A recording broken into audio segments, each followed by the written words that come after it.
cave in the woods. I'd walked these woods by my house countless times before, but only once had I found that cave. The evening was calm. Thin rays of sunlight pierced through the forest canopy above. As I wandered my normal winding path through the trees, I spotted something in the distance, obscured by the foliage. At first I thought it was a tent, some campers who had set up for the night. I strayed from my normal route to go and investigate, yet the closer I got, the more I questioned what it was.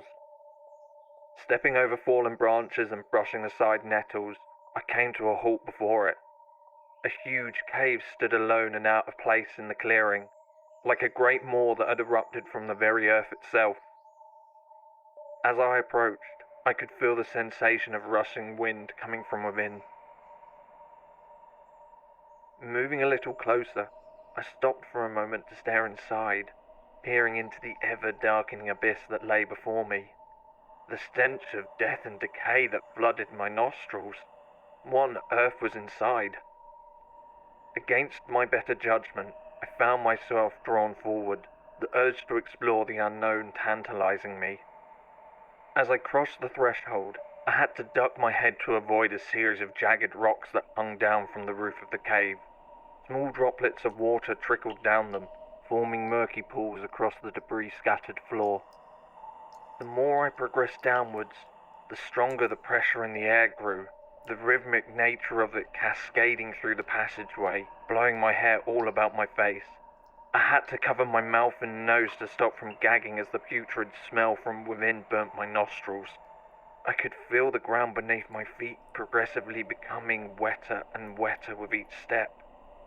With the brightness of the world outside becoming all but spent, I couldn't help but notice that in the faint remnants of light, the walls that surrounded me seemed to be moving, pulsating.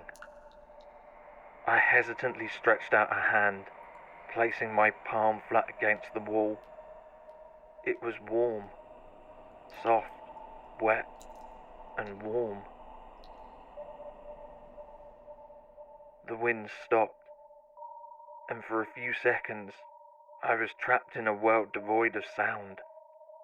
Even if my brain told me it was crazy, the instant I realized my predicament, the ground beneath my feet began to shift.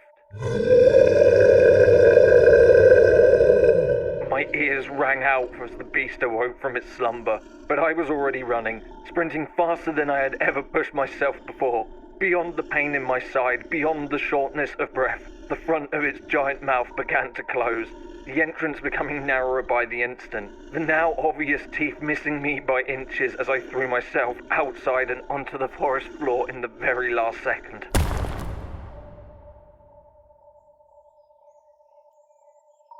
I turned around with just enough time to watch it bore itself away, back into the depths of the earth from whence it came.